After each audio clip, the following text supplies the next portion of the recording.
Waalaikumsalam warahmatullahi wabarakatuh. Bismillah, alhamdulillah, wa syukurillah, binikmatillah, wala hawla wala quwata illa billah. Allahumma salli wa sallim ala nabiyina Muhammadin Rasulillah ibnu Abdillah alladzi la nabiyya ba'dah. Qala ta'ala a'udzu billahi minasyaitonir rajim. Ya ma'syarul jinni wal insi in istata'tum an tanqudu min aqtaris samawati wal ardi fanqudu la tanquduna illa bisultan. Wa qala a'udzu billahi minasyaitonir rajim. Yarfa'illahu alladhina amanu minkum walladhina utul ilma darajat. Wa qala nabiyyu sallallahu alaihi wasallam man salaka tariqan yaltamisu bi ilman sahalallahu lahu tariqan ilal jannah. Sadaqallahul adzim wa sadaqa nabiyul karim. Hadirin kaum muslimin, Bapak Ibu jamaah salat maghrib Masjid Raudhatul Falah dan nanti insyaallah isya yang dirahmati Allah Ta'ala. Untuk yang kesekian kalinya kita haturkan syukur kita kepada Allah. Mudah-mudahan seluruh rangkaian ibadah kita sekecil apapun selalu diridhoi dan diterima oleh Allah Subhanahu wa Ta'ala, dapat menghantarkan nanti saatnya kita kembali ke hadiratnya betul-betul diparingi mati husnul khotimah, jauh daripada su'ul khotimah.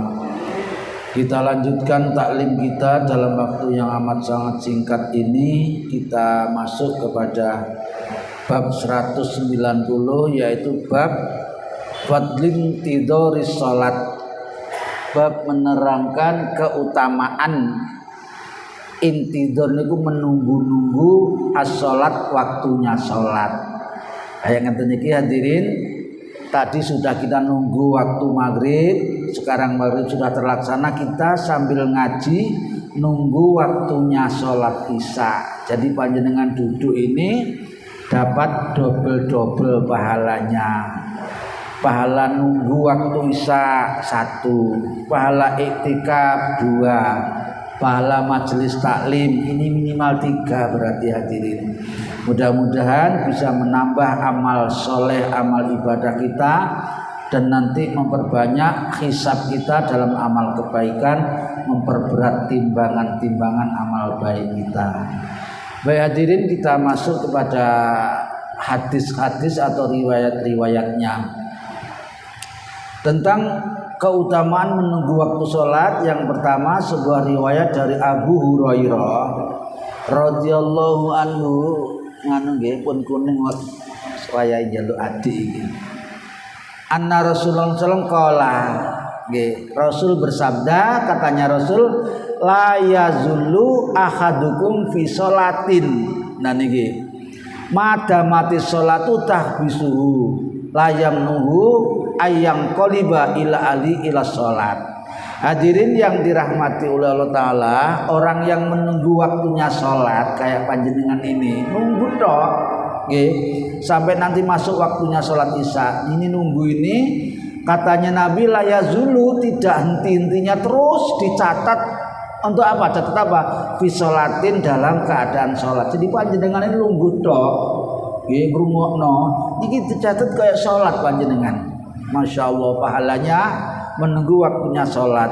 Madamati sholat itu tahbisuhu, selama dia menunggu waktunya sholat itu. Jadi hadirin, Masya Allah, luar biasa nggih. Pahala itikaf ada, pahala sholat. Ini sholat terus kayak gini. Ini nunggu tapi dinilai sholat oleh Allah Ta'ala sampai nanti dilaksanakannya waktu sholat yang kita tunggu. Terus menerus. Layam nuh ayang koliba ilali, kecuali kalau dia apa mutus di tengah-tengah ini, mutus dia pulang ila ahlihi, ke keluarganya. Jadi selama panjenengan terus sampai waktunya sholat dilaksanakan, panjenengan nunggunya waktu sholat ini dinilai seperti orang yang terus menerus melakukan sholat. Mulanya sing sering nunggu waktu sholat, jangan sekali-kali ditunggu oleh waktu sholat. Sing nunggu waktune sholat wis teko barang waktune, panjenengan gak tandang-tandang. Waktunya terus berjalan sampai entek urung sholat, yang jeneng ditunggu sholat. Nah, sing betul nggih menunggu, bukan ditunggu, menunggu waktunya sholat. Nilainya seperti ini tadi. Mudah-mudahan kita bisa mengamalkan. Yang kedua, sebuah riwayat dari Abu Hurairah lagi, anna Rasulullah sallallahu alaihi wasallam qala. Rasul bersabda, al malaikatu, ini jamak enggak hadirin nggih. Malaikat itu bahasa Arab jamak. Nggih. Le awade malaikat itu seorang malaikat. Le Arab malaikat itu jamak, tunggalnya malak. Jadi kalau malak itu seorang malaikat. Kalau dua orang malaikat malakani. Kalau banyak nggih, jadi malaikat itu jamak. Al malaikatu tusalli ala ahadikum, malaikat selalu terus-menerus mendoakan.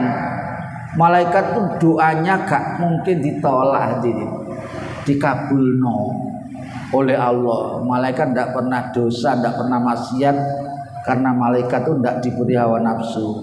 Isinya ibadah tok, taat tok, patuh tok. Itu lek ndonga pasti dikabulkan. Lah ini didoakan oleh malaikat. Siapa yang didoakan?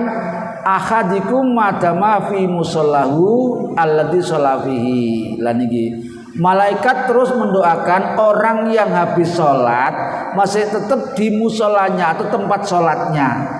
Kalau sholatnya di sini Raudhatul Falah, dia tetap tidak pulang itu didoakan terus oleh malaikat. Jadi hadirin tadi di atas sudah diterangkan seperti orang sholat terus menerus. Yang kedua didoakan oleh malaikat. Didoakan apa?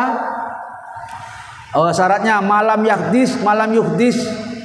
Nggih, syaratnya panjenengan gak oleh batal, wudunya gak oleh batal. Lek batal segera wudu lagi nggih.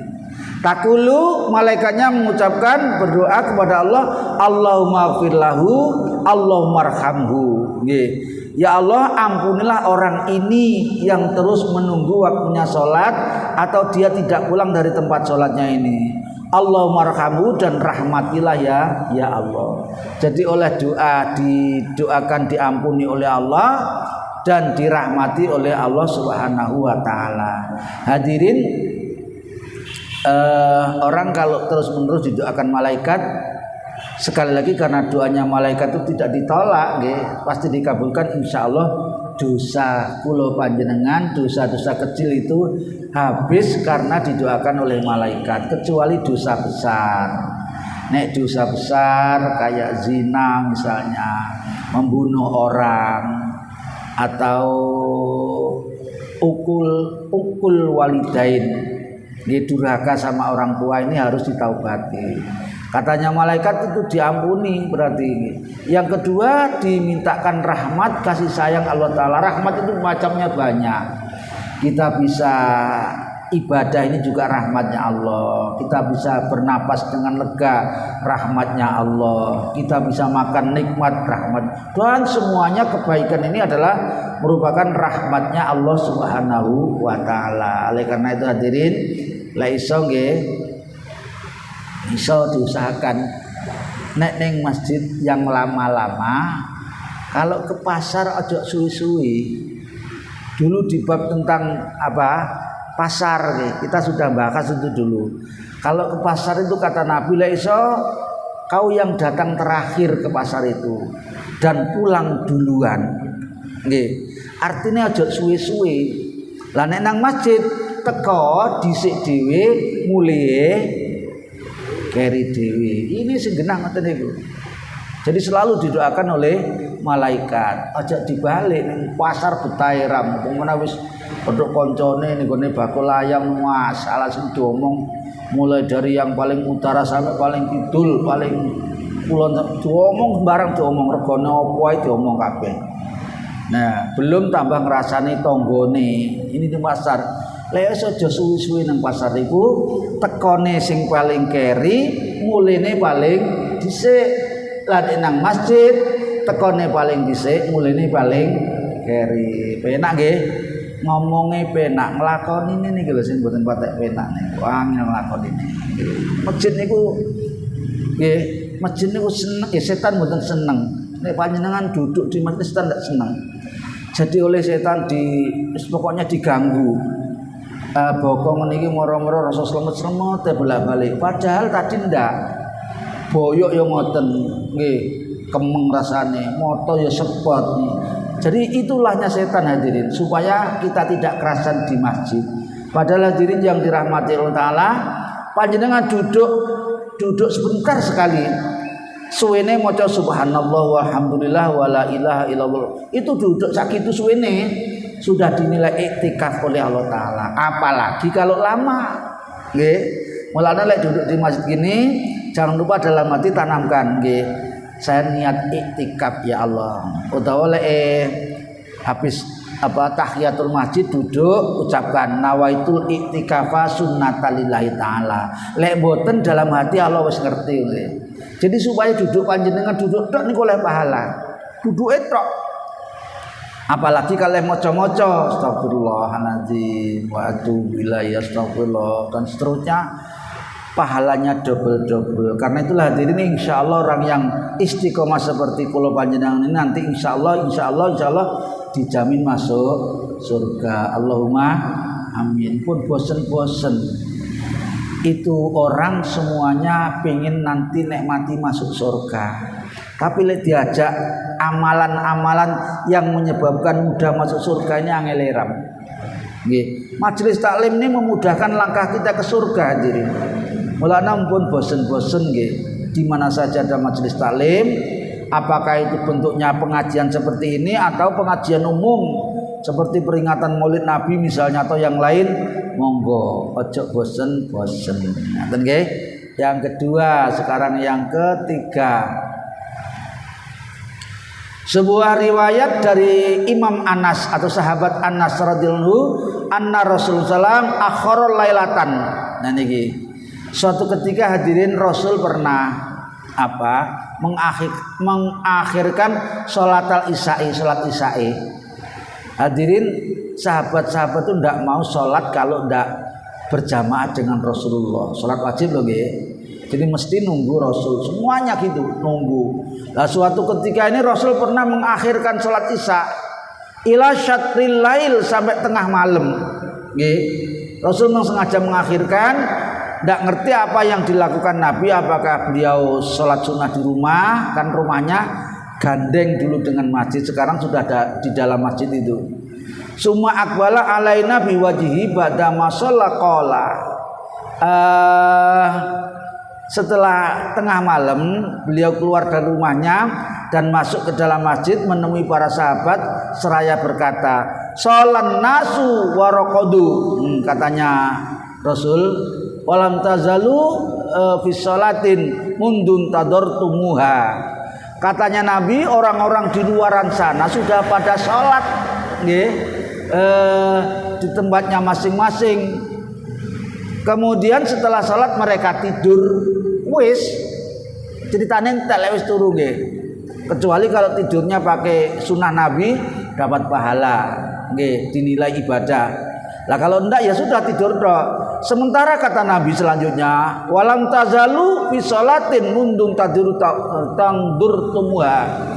Sementara kamu sekalian menunggu datangnya waktu sholat isya, datangnya saya untuk sholat isya bersama-sama. Selama kamu menunggu saya itu, katanya Nabi, kamu terus menerus dicatat sebagai orang yang melakukan sholat. Coba hadirin.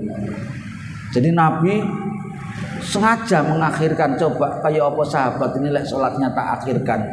Rupanya hadirin mereka tetap sabar menunggu Rasul sampai beliau keluar dari rumahnya, karena sahabat tahu kalau Rasul belum sholat. Ditunggu hadirin sampai isya, sampai tengah malam.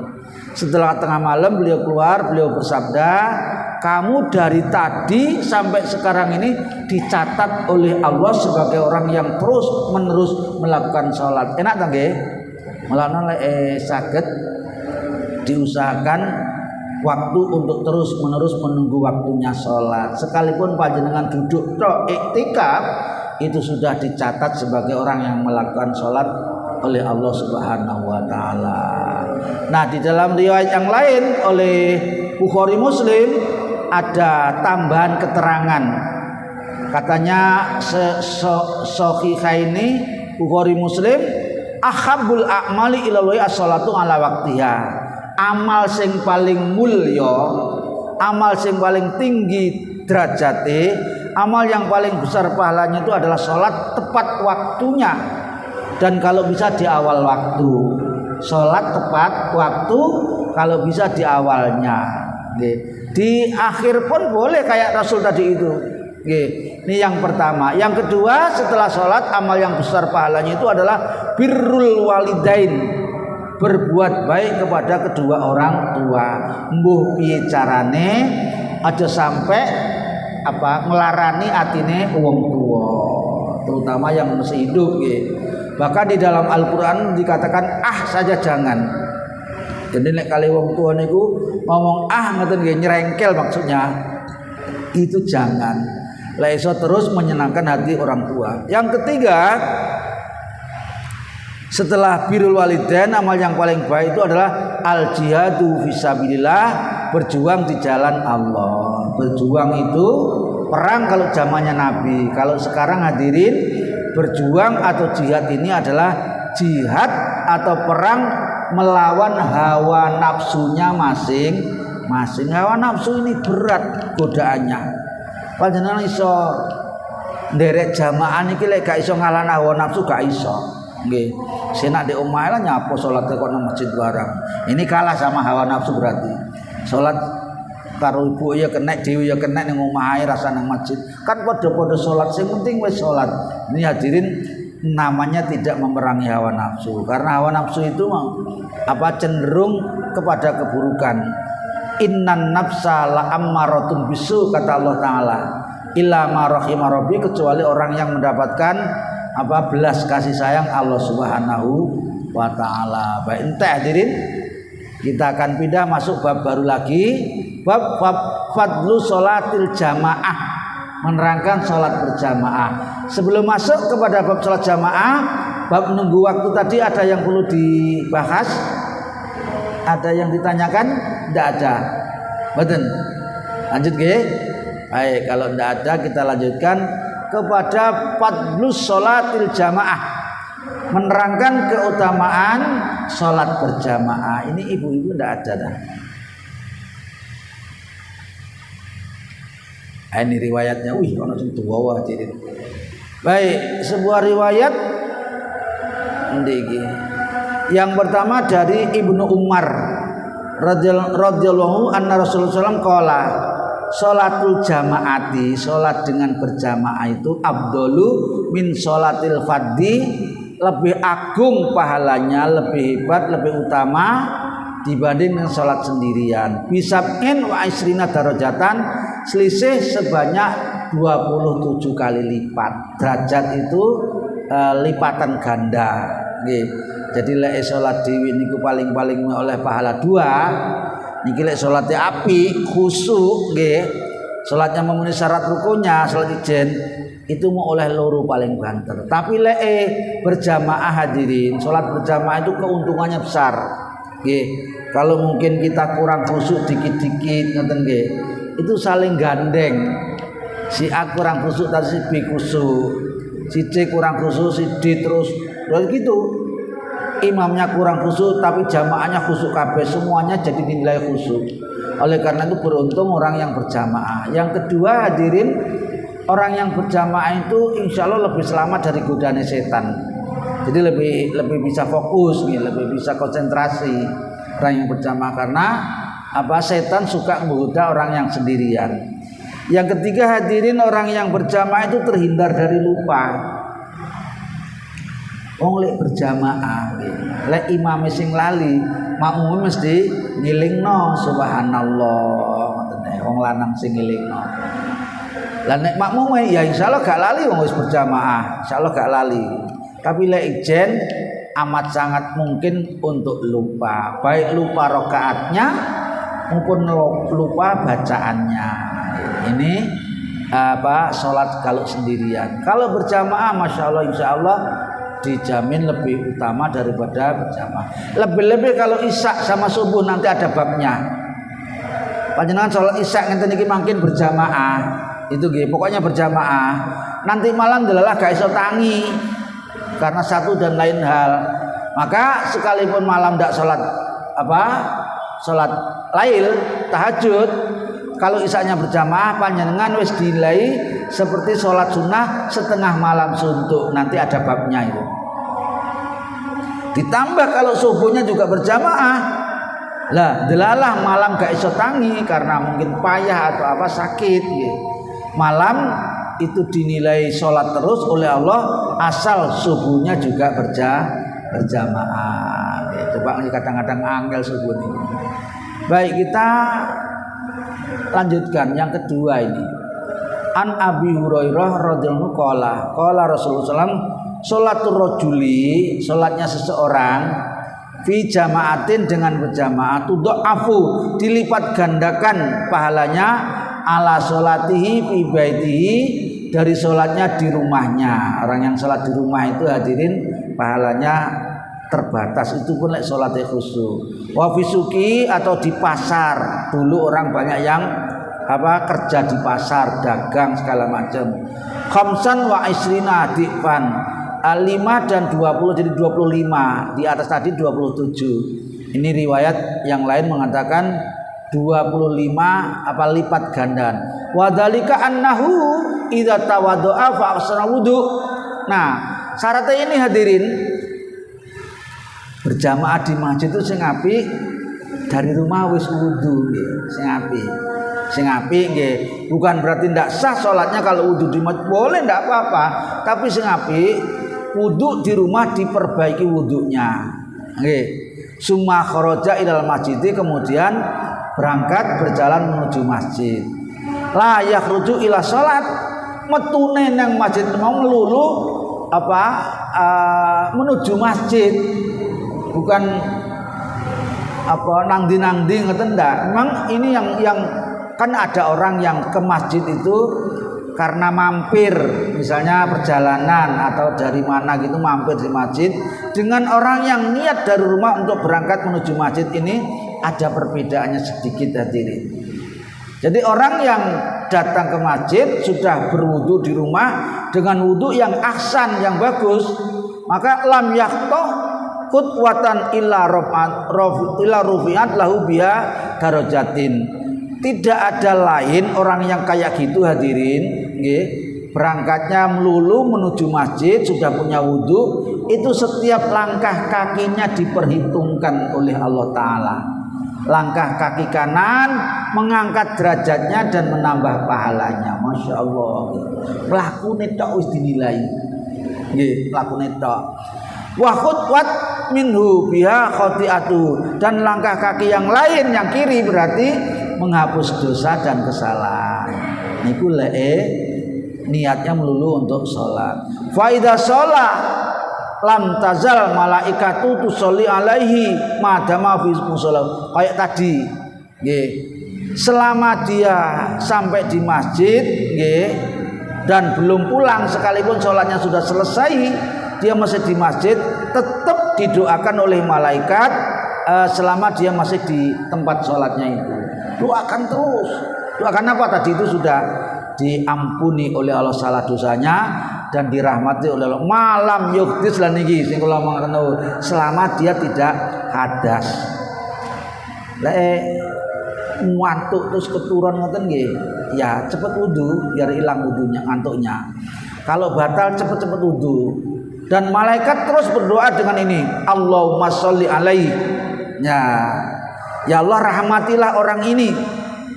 Allah marhamhu, dan ya Allah tambahlah rahmat-rahmatmu itu.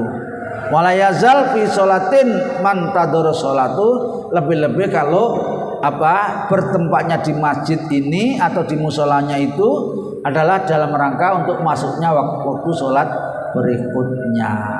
Muttafaq alaih. Hadis ini disepakati oleh para ahli hadis, jadi dijamin sahihnya hadirin. Wa hadza lafzul Bukhari. Hadis ini adalah kalimatnya, ucapannya atau teksnya Imam Bukhari. Dengar langsung dari apa yang disampaikan oleh Rasulullah Sallallahu Alaihi Wasallam. Didoakan terus hadirinnya oleh malaikat. Mulane pun bosen-bosen di masjid menunggu waktu sholat berikutnya. Baik, ada yang ditanyakan? Lanjut. Nggih, monggo. Kalem-kalem. Nggih. Assalamualaikum warahmatullahi wabarakatuh. Waalaikumsalam warahmatullahi wabarakatuh. Mengenai sholat berjamaah, Nggih. seandainya imamnya itu lupa untuk atahiyat awal itu tidak dilaksanakan, langsung 4 rakaat atahiyat akhir. Nggih. 4-4-nya ini juga ragu, tidak mengingatkan. Akhirnya imamnya itu sujud sawi katanya. Ya. Untungnya imamnya itu masih Ingat ya, sak durunge salam wis inget nggih. Ya masih ingat. Ya. Seandainya lupa terus gimana? Kak sujud sawi, ya. Namanya lupa, Bapak. Namanya lupa itu dibebaskan dari catatan. Jadi lupa betul, lupa. Panjenengan bengi iki lali gak salat Isya sampai sak terusnya ra eling blas. Ya wis wong lali. Enggak dicatat apa-apa. Lah nek misalnya sewaktu-waktu eling, saat ingat itulah mengkodok. Rapopo lek lali betul loh ya. Sama dengan tadi itu. Jadi hadirin bapak-bapak ibu, salat itu yang wajib dibaca ya, ini diperhatikan satu takbiratul ihram. Panjenengan takbiratul ihram itu harus lesannya ngomong Allahu Akbar. Gak boleh dalam hati. Angkat tangan tapi lesannya menengahi hati ini takbir ka oleh harus dilafalkan. Yang kedua Al-Fatihah. Kabirau atau iftitah itu gak wajib, gak diwaca apa-apa, sah salate. Baik imam, makmum atau orang salat sendirian. Jadi yang wajib cuma Fatihah. Surat juga ndak wajib, gak maca surat ya apa-apa. Mari walad dolin terus ruku. Ruku meneng tok gak maca apa-apa ya sah. Sah. Gak wajib nggih. Yang wajib selanjutnya adalah tahiyat akhir, sholawatnya itu harus dibaca. Tahiyatnya dalam hati misalnya sampai Allahumma sholli ala sayyidina Muhammad, ini harus mengucap. Ya, berapa sudah? 3 ya. Yang terakhir yang wajib dibaca adalah salam yang ke kanan. Assalamualaikum warahmatullahi. Yang ke kiri dia gak ngomong menengahi, sah sholatnya. Oke, lah berarti tahiyat awal itu hukumnya bukan wajib, kecuali kalau dia ndak lupa. Kalau dia ndak lupa, sekalipun itu ndak wajib, tapi hukumnya sunnah muakkad. Di dalam Imam Syafi'i namanya sunat abad. Abad itu bagian daripada rukun sholat. Jadi kalau dia tidak lupa harus dilakukan karena abad. Nggih. Lah nek lupa, sebelum salam dia ingat, nggih. Mungkin makmumnya juga lupa pisan. Mestinya kan makmumnya ngilingkan subhanallah, ngoten nggih. Lah ini makmumnya lali karena makmumnya lebih gak khusyuk daripada imamnya. Imamnya sing khusyuke lali apa meneh makmume. Nah ini nek sadurunge dia salam ingat, dia harus sujud sahwi. Lek juga lupa sampai salam wis mari wis buyar gak eling blas ya wis wong lali. Kula nggih nate ngoten niku. Bapak lek itu gampang nggih. Itu mudah. Sing lali niku sing angel niku lek imame lali ngeten. Pernah terjadi ini. Pokoknya salat terakhir nggih, rakaat terakhir. Setelah sujud pertama. Sujudnya kan loro to kuduan. Ini agak satu.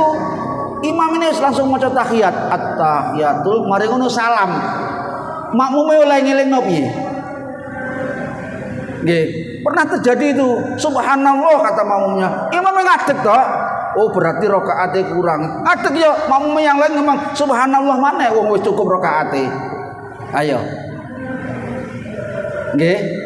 Lek enten imam sing ngoten niku ketoke kok lali dhek wis suwe gak sujud-sujud meneh panjenengan ndang ngomong subhanallah ngoten saderenge salam ndang ngomong subhanallah imame mikir kok nggih subhana rabbiyal a'la wa bihamdi ngoten nggih oleh ndak batal salatnya ini langsung mengingatkan imam nggih repot atau rakaat yang kedua waya dia tahiyat awal tahiyat lungguh to dia agak oleh sujud siji wis tahiyat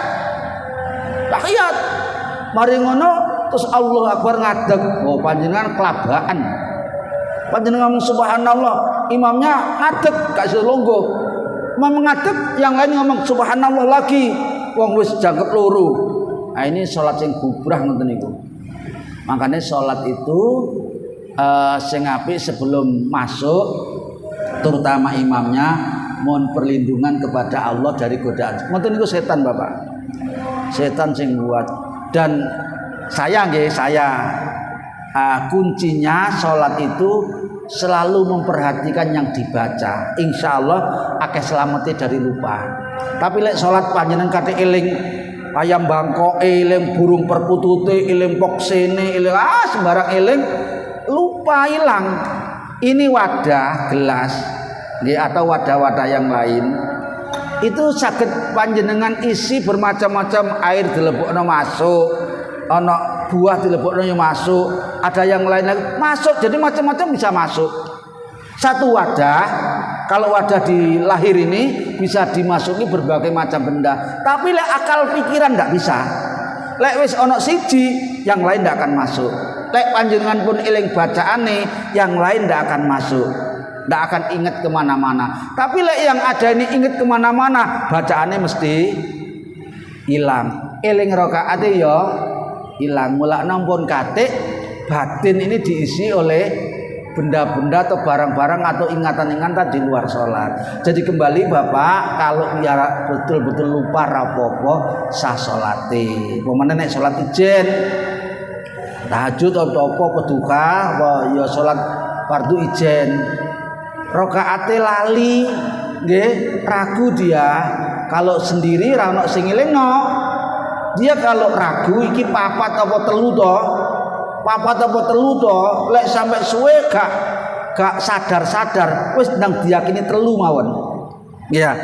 Nek salat isya lho nggih, nek salat maghrib misalnya mikir iki loro apa telu to, bulet ngono ae ndang ngomong loro ae.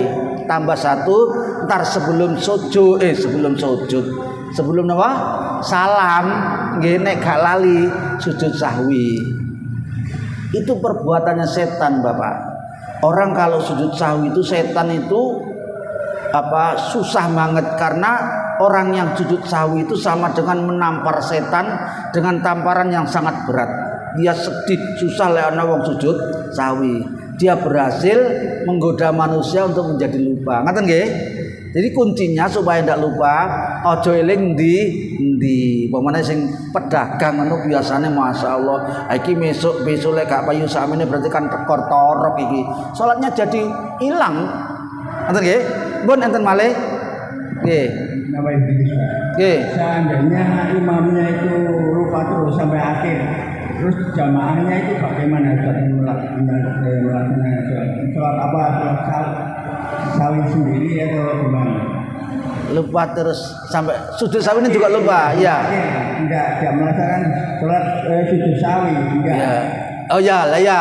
Imamnya waktunya sujud sawi juga lupa, sehingga dia sudah salam. Boleh makmumnya enggak usah melok salam, sujud sawi dulu enggak apa-apa. Boleh itu, enggak batal sholatnya. Malah bagus malah. Nggih, malah bagus lah kok. Lek selesai sudah buyaran, imam itu omongi, Pak Imam tadi itu ini waktunya sujud sawi, panjenengan kok ndak sujud sawi? Saya mufarokoh namanya, memisahkan dari jamaah sujud sendiri boleh. Mufarokoh itu dibolehkan. Bukan hanya itu, panjenengan musafir misalnya perjalanan, mampir di satu masjid atau musola atau apa ya tempat sholat, ikut berjamaah, rupanya imam bacaannya berantakan, ngocone gak genah, pokoknya gak memenuhi standar tajwid, Allahu Akbar, Allahu Akbar. Jadi karena panjenengan ragu atas bacaannya imam, panjenengan boleh memisahkan diri, namanya mufarokoh, boleh. Jadi mufarokoh itu tidak kayak tadi saja, tapi boleh sejak awal boleh. Atau dulu ada Bapak, orang wis tuwa, ngadeg niku gemeter. Imamnya ini oleh maca surat tawa ora wis. Akhirnya makmumnya memisahkan diri, dia rukuk sendirian terus. Boleh rapopo, pisah, dia memisahkan diri dari berjamaah karena tidak kuat. Ini imam yang kayak gini lek ana nabi gitu mesti ada diseneni sama nabi. Zaid bin Sabit dulu pernah kayak gitu. Sowe nggih mentang-mentang hafal Al-Qur'an kabeh hafal, maca suwe. Akhirnya sahabatnya ada yang temennya ada yang tua itu ndak kuat. Lapor sama Nabi. Sahabat Mu'ad dipanggil oleh Nabi, dimarahi. Apa kamu mau membunuh jamaahmu katanya. Jadi lek dadi imam niku, lek iso ya sak mejono. Napa sak mejono niku?